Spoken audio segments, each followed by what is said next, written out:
कि मैं किवें अपने 9.5 इंच लंबे नागराज दे नाल अपनी चाची दी नरम गुफा दी अग बुझाई। अज दी कहानी बहुत ही मज़ेदार होने वाली है, इसलिए इस कहानी नूं अंत तक सुन के जाओ जी। बाबिओ ये कहानी मेरी ते मेरी चाची अंजलि दी है। शुरू करन तो पहला मैं तुहानूं अपने ते अपनी चाची बारे थोड़ा दसदा हाँ। मेरा नाम जग्गी है ते मेरा कद 5 फुट 10 इंच है ते मेरा काका यानी मेरा औड़ा मौड़ा 9.5 इंच लंबा है अते जमा जवान पिया है। मेरी चाची की उम्र 35 साल की है ते ओह एक गोरी चमड़ी वाली औरत है जो कि सच्ची किसी फिल्म स्टार तो घट नहीं लगती। उसके बल्लमां का साइज 38 है ते भारी चगाठे की मालक है अते सच्ची जदों तुरदी है तो उसका पिछा बुधवार वीरवार करता है, जिसनों हिलदा देख के कोई भी अपना संद हिलाउणा शुरू कर देवे। हुण मैं तुहानूं अपनी कहानी वाल लै जांदा हाँ। ये गल अज तो 3 साल पहलां दी है, जदों मैं छुट्टियां विच अपने पिंड आ गया सी अते मेरी चाची भी छुट्टियां विच अपने बच्चे नाल घर सी। ओह मेरे नाल बहुत फ्रैंक सी अते शायद मैनूं पसंद भी करदी सी, क्योंकि ओह अक्सर मेरे नाल अख मटक्का करदी ही रहिंदी सी अते बहुत खुल के गल्लां करदी सी जिवें मैं उसदा आशिक होवां। उसदी अते मेरी उम्र विच ज़्यादा फर्क नहीं सी, जबकि मेरी अते चाचे दी उम्र विच कई सालां दा फर्क सी अते शायद चाचा कदे भी उन्हां नूं पूरी तरह संतुष्ट नहीं कर सकदा सी, क्योंकि चाचा घर दा मोहरी कबीलदार सी अते बहुत सारियां टेंशनां विच फसिया होया सी। मैं एक दिन रात नूं सौण लई अपने कमरे विच गया, जो कि चाचा चाची दे कमरे दे बिल्कुल नाल ही सी। मैं सारा दिन काम करन करके थक्किया होया सी, जिस करके मैनूं बैड ते डिगदे सार ही नींद आ गई। अद्धी रात गई तां मैनूं अचानक किसी औरत दे रोण दी आवाज़ सुनाई दित्ती, जिसनूं सुन के मैं घबरा गया अते मैनूं काफ़ी डर भी लगा। मैं बाहर निकल के देखिया तो वह आवाज़ चाची दी सी। मैं पानी पीण दे बहाने रसोई विच गया अते अपने कमरे विच वापस आउंदे समय मैं खिड़की विचों देखण लगा कि अंदर चल की रहा है। चाचा बिल्कुल नंगा पिया सी बैड ते अते चाची नीचे बैठे रो रहे सी। मैनूं चाची साफ दिखाई नहीं दे रहे सी। अचानक चाचे ने कहा कि जल्दी आके मेरे संद नूं फड़। मैनूं देखण च स्वाद आ रहा सी। फिर चाची उठी अते मैं देख के हैरान रह गया। चाची सिर तो पैर तक बिना कपड़ियां तो सी। चाची दा गोरा बदन साफ दिखाई दे रहा सी ते चाची दे वड्डे वड्डे मोहमे देख के मेरा संद खड़ा हो गया ते तुणके मारन लगा। मैं उत्तों दी ही अपने संद नूं मलण लगा ते मेरे तो रुकिया ना गया ते मैं अपने ओड़े मोड़े ओड़े नूं बाहर कढ के झूटे मारन लगा। उधर चाची भी चाचे दे संद नूं फड़ के झूटे मार रही सी।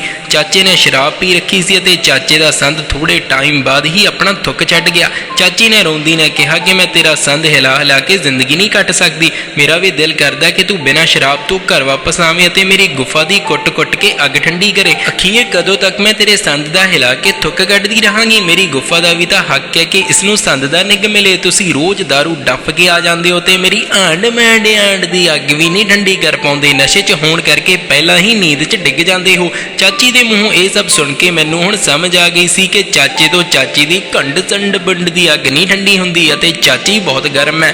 फिर की मैं उस दिन टाकी कोलों ही वो चाची दे बिना कपड़ियां दे गोरे शरीर नूं सोच के 2 बार गांधी कुट्टिया, पर हुण मेरे अंदर सबर नहीं रहा सी। इदां दिल करदा सी कि कदों चाची नूं कोडी करके ठोक देवां। चाची मैनूं बहुत प्यार करदे सन अते मैनूं जवाकां वांग रखदे सन, इसलिए मैं उन्हां नूं कदे बुरी नज़र नाल नहीं देखिया सी। पर एक दिन कुछ अजिहा होया जिसने उन्हां प्रति मेरा नज़रिया बदल दिता। साडे घर विच बाथरूम दा कोई गेट नहीं सी अते घर दे सारे लोग पर्दा लगा के इशनान करदे सन। अते एक दिन जदों चाचा जी अते घर दे सारे लोग किसी काम लई बाहर गए सन तां चाची घर विच इकल्ली सी अते मैं घर विच अपने कमरे विच सी। मैं अपने फोन विच घड़च गुलाठा वालियां वीडियोज़ देख के स्वाद लई जा रहा सी।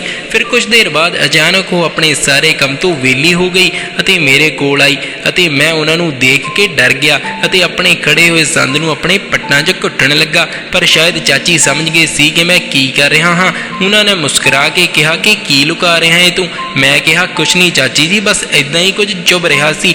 फिर कहंदे कि सब पता मैनूं की चुभ रहा सी तेरे, अते कहा कि मैं नहाउण जा रही हाँ तब तक तुसीं खाना खा लो। तां मैं कहा ठीक है। वो चली गई अते अज उसने नहाउण ते कपड़े धोण विच कुछ समा लगाउणा सी, इसलिए उसने मैनूं खाना खाण लई कहा।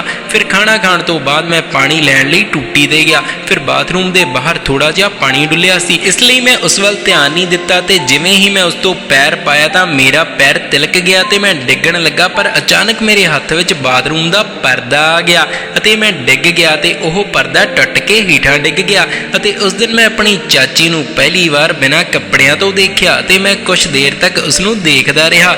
ਵਾਹ ਕਿਆ ਬਾਤ ਸੀ! ਉਸ ਦਾ ਗੋਰਾ ਰੰਗ 38 ਸਾਈਜ਼ ਦੇ ਬੱਲਬ ਸੀ, ਬਹੁਤ ਨਰਮ ਅਤੇ ਵੱਡੇ ਵੱਡੇ ਬੱਲਬ, ਅਤੇ ਉਹਨਾਂ ਦੀਆਂ ਬੱਲਬਾਂ ਦੀਆਂ ਭੂਰੀਆਂ ਭੂਰੀਆਂ ਤਾਰਾਂ ਸੀ। ਮੇਰੀ ਨਜ਼ਰ ਥੱਲੇ ਉਹਨਾਂ ਦੀ ਗੁਲਾਬੀ ਨਰਮ ਗੁਫਾ ਤੇ ਪਈ ਜੋ ਵੱਡੀ ਅਤੇ ਸੁੰਦਰ ਸੀ, ਅਤੇ ਉਸਦੇ ਇੱਕ ਹੱਥ ਵਿੱਚ ਰੇਜ਼ਰ ਸੀ। ਸ਼ਾਇਦ ਉਹ ਆਪਣੀ ਗੁਫਾ ਤੋਂ ਵਾਲ ਸਾਫ਼ ਕਰਨ ਲਈ ਲਿਆ ਹੋਇਆ ਸੀ। ਉਹਨਾਂ ਦੇ ਇੱਕ ਹੱਥ ਵਿੱਚ ਸ਼ੀਸ਼ਾ ਫੜਿਆ ਸੀ ਤੇ ਮੈਂ ਉਸ ਨੂੰ ਬਸ ਦੇਖ ਕੇ ਹੈਰਾਨ ਰਹਿ ਗਿਆ। ਤਾਂ ਉਸਨੇ ਕਿਹਾ ਕਿ ਕੀ ਦੇਖ ਰਹੇ ਹੋ? ਪਤਾ ਨਹੀਂ ਚਾਚੀ ਮੇਰੇ ਬਾਰੇ ਕੀ ਸੋਚਦੀ ਹੋਵੇਗੀ। ਫਿਰ ਜਦੋਂ ਉਹ ਬਾਹਰ ਆਈ ਤਾਂ ਮੈਂ ਉਸ ਤੋਂ ਇੱਕ ਵਾਰ ਫਿਰ ਮਾਫੀ ਮੰਗੀ। ਉਸਨੇ ਕਿਹਾ ਕਿ ਕੋਈ ਫਰਕ ਨਹੀਂ ਪੈਂਦਾ, ਤੁਹਾਡੀ ਗਲਤੀ ਨਹੀਂ ਹੈ। ਰਾਤ ਨੂੰ ਮੇਰੀ ਚਾਚੀ ਅਤੇ ਉਸਦਾ ਛੋਟਾ ਲੜਕਾ ਮੇਰੇ ਕਮਰੇ ਵਿੱਚ ਸੀ, ਬਾਕੀ ਸਭ ਗਏ ਹੋਏ ਸਨ।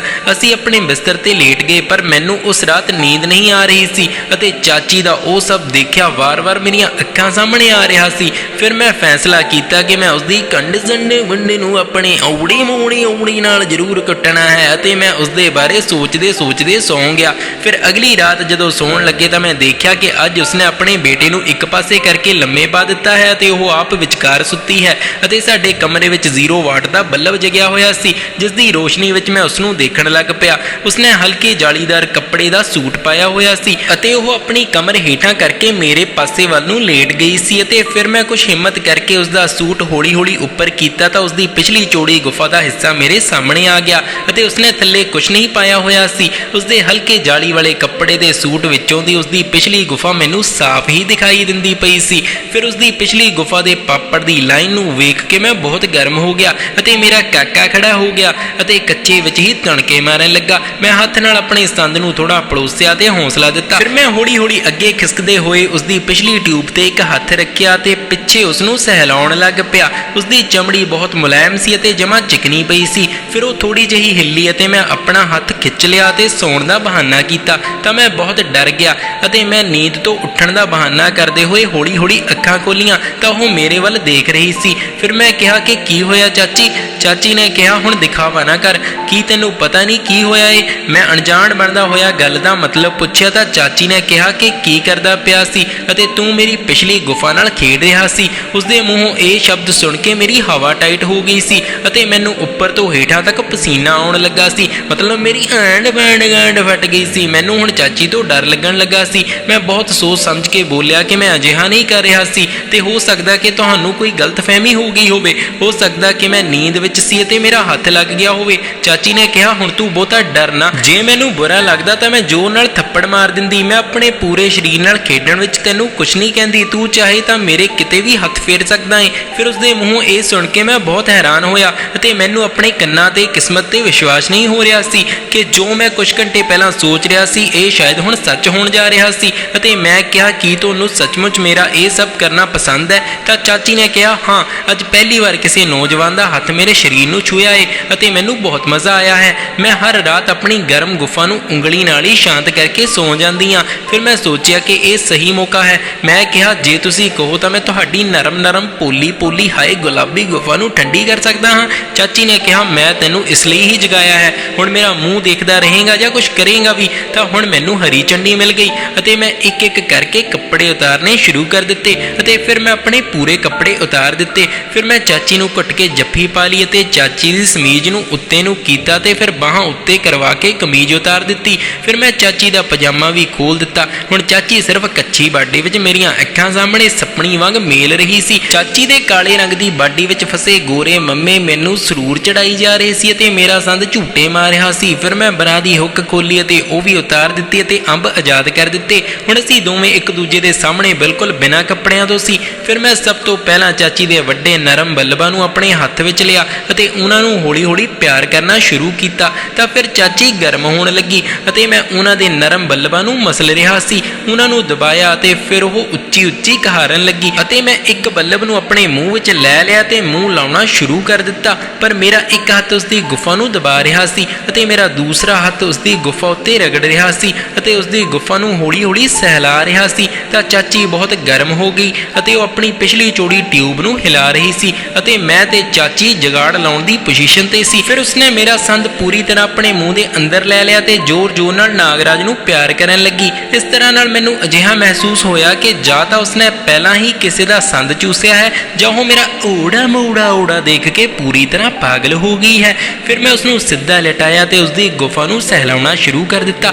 ਗੁਫਾ ਵਿੱਚ ਆਪਣੀ ਜੀਭ ਪਾ ਕੇ ਉਸਨੂੰ ਇੱਧਰ ਉੱਧਰ ਹਿਲਾਉਣਾ ਸ਼ੁਰੂ ਕਰ ਦਿੱਤਾ। ਫਿਰ ਕੁਝ ਦੇਰ ਬਾਅਦ ਮੈਂ ਦੇਖਿਆ ਕਿ ਉਹ ਥੋੜਾ ਜਿਹਾ ਹਿੱਲੀ ਅਤੇ ਉਹ ਹੇਠਾਂ ਡਿੱਗ ਪਈ। ਮੈਂ ਉਸਦੀ ਗੁਫਾ ਦਾ ਰਸ ਚੱਟਿਆ ਜੋ ਉਸਦੀ ਗੁਫਾ ਵਿੱਚੋਂ ਬਾਹਰ ਨਿਕਲ ਰਿਹਾ ਸੀ। ਮੈਨੂੰ ਬਹੁਤ ਮਜ਼ਾ ਆਇਆ ਤੇ ਕੁਝ ਦੇਰ ਬਾਅਦ ਮੇਰੇ ਸੰਦ ਨੇ ਵੀ ਥੁੱਕ ਦਿੱਤਾ। ਮੈਂ ਉਸਦੇ ਮੂੰਹ ਵਿੱਚ ਸਾਰਾ ਥੁੱਕ ਛੱਡ ਦਿੱਤਾ। ਉਹ ਪੂਰਾ ਥੁੱਕ ਪੀ ਗਈ ਤੇ ਫਿਰ ਅਸੀਂ ਕੁਝ ਦੇਰ ਇਸ ਤਰ੍ਹਾਂ ਹੀ ਲੇਟ ਗਏ ਤੇ ਉਸ ਤੋਂ ਬਾਅਦ ਖੇਡ ਖੇਡਣ ਦੀ ਵਾਰੀ ਆਈ। ਥੋੜੀ ਦੇਰ ਬਾਅਦ ਮੇਰਾ ਸੰਦ ਫਿਰ ਤੋਂ ਬਹੁਤ ਟਾਈਟ ਹੋ ਗਿਆ। ਮੈਂ ਉਸਨੂੰ ਬਿਸਤਰੇ ਤੇ ਲਟਾਇਆ ਤੇ ਆਪਣਾ ਸੰਦ ਉਸਦੀ ਗੁਫਾ ਤੇ ਰਗੜਨ ਲੱਗਾ। ਉਹ ਹੌਲੀ ਹੌਲੀ ਗਰਮ ਹੋਣ ਲੱਗੀ ਅਤੇ ਫਿਰ ਮੈਂ ਇੱਕ ਵੱਡਾ ਧੱਕਾ ਦਿੱਤਾ ਤੇ ਮੇਰਾ ਅੱਧਾ ਨਾਗ ਉਸਦੀ ਗੁਫਾ ਵਿੱਚ ਚਲਾ ਗਿਆ। ਪਰ ਉਸਨੇ ਦਰਦ ਨਾਲ ਤੜਫ ਕੇ ਕਿਹਾ ਕਿ ਚਾਚੀ ਨੂੰ ਜ਼ੋਰ ਨਾਲ ਕੁੱਟ, ਆਪਣੇ ਸੰਦ ਨੂੰ ਜ਼ੋਰ ਨਾਲ ਅੰਦਰ ਉਤਾਰ ਦੇ ਗੁਫਾ ਵਿੱਚ। ਫਿਰ ਮੈਂ ਜ਼ੋਰ ਨਾਲ ਝਟਕਾ ਮਾਰਨ ਲੱਗਾ ਤੇ ਉਹ ਪੂਰੇ ਮਜ਼ੇ ਨਾਲ ਆਪਣੀ ਪਿਛਲੀ ਟਿਊਬ ਨੂੰ ਹਿਲਾ ਕੇ ਮੇਰਾ ਸਾਥ ਦੇ ਰਹੀ ਸੀ। 25 ਮਿੰਟਾਂ ਤੱਕ ਮੈਂ ਉਸਨੂੰ ਜ਼ੋਰ ਨਾਲ ਝਟਕੇ ਮਾਰਦਾ ਰਿਹਾ ਤੇ ਮੈਨੂੰ ਲੱਗਾ ਕਿ ਉਸਦੀ ਗੁਫਾ ਫਿਰ ਤੋਂ ਪਾਣੀ ਛੱਡਣ ਲੱਗੀ ਅਤੇ ਫਿਰ ਉਹ ਡਿੱਗ ਗਈ। ਪਰ ਮੈਂ ਫਿਰ ਵੀ ਝਿਜਕਿਆ ਨਹੀਂ ਅਤੇ ਉਸਨੂੰ ਲਗਾਤਾਰ ਝਟਕੇ ਮਾਰਦਾ ਰਿਹਾ ਤੇ 5 ਮਿੰਟ ਬਾਅਦ ਉਸਦੀ ਗੁਫਾ ਦੇ ਅੰਦਰ ਹੀ ਮੇਰੇ ਕਾਕੇ ਨੇ ਥੁੱਕ ਦਿੱਤਾ। ਫਿਰ ਅਸੀਂ ਇਸ ਤਰ੍ਹਾਂ ਲੇਟ ਗਏ ਤੇ ਮੈਂ ਉਸਨੂੰ ਚੂਸਣਾ ਸ਼ੁਰੂ ਕਰ ਦਿੱਤਾ ਤੇ ਉਹ ਵੀ ਮੈਨੂੰ ਚੂਸ ਰਹੀ ਸੀ। ਪਰ ਅਸੀਂ ਬਹੁਤ ਥੱਕ ਗਏ ਸੀ, ਇਸ ਲਈ ਅਸੀਂ ਇੱਕ ਦੂਜੇ ਨੂੰ ਸਾਫ਼ ਕੀਤਾ ਤੇ ਕੱਪੜੇ ਪਾ ਕੇ ਜੱਫੀ ਪਾ ਕੇ ਸੌਂ ਗਏ। ਅਗਲੀ ਰਾਤ ਮੈਂ ਉਸਨੂੰ ਇੱਕ ਵਾਰ ਫਿਰ ਤਿਆਰ ਕੀਤਾ ਤੇ ਮੈਂ ਵੀ ਕਈ ਵਾਰ ਵੱਖਰੀ ਵੱਖਰੀ ਸਥਿਤੀ ਵਿੱਚ ਚਾਚੀ ਨਾਲ ਸਵਾਦ ਲਿਆ ਤੇ ਉਸਦੀ ਰੱਜ ਕੇ ਠਕਾਈ ਕੀਤੀ। ਉਸਦੀ ਪਿਛਲੀ ਟਿਊਬ ਨੂੰ ਇੱਕ ਵਾਰ ਹੀ ਮਾਰਿਆ। ਮੈਂ ਰੋਜ਼ ਉਸਦੀ ਨਜ਼ਾਰਿਆਂ ਨਾਲ ਗੁਫਾ ਕੁੱਟਦਾ ਸੀ। ਫਿਰ ਮੇਰੀਆਂ ਛੁੱਟੀਆਂ ਖਤਮ ਹੋ ਗਈਆਂ ਤੇ ਮੈਂ ਬਹੁਤ ਦੁਖੀ ਹੋ ਕੇ ਆਪਣੇ ਘਰ ਆ ਗਿਆ।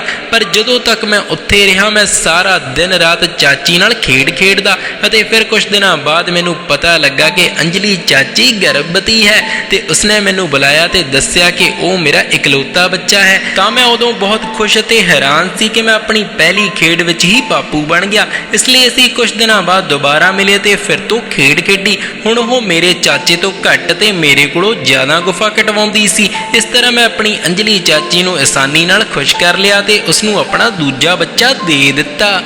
ਉਮੀਦ ਕਰਦਾ ਹਾਂ ਕਿ ਅੱਜ ਦੀ ਕਹਾਣੀ ਸੁਣ ਕੇ ਫੁੱਲ ਵਟਾ ਫੁੱਲ ਨਜ਼ਾਰਾ ਆਇਆ ਹੋਵੇਗਾ। ਜੇਕਰ ਅੱਜ ਦੀ ਕਹਾਣੀ ਨੇ ਮੂਡ ਬਣਾ ਦਿੱਤਾ ਹੋਵੇ ਤਾਂ ਵੀਡੀਓ ਨੂੰ ਲਾਈਕ ਕਰਿਓ।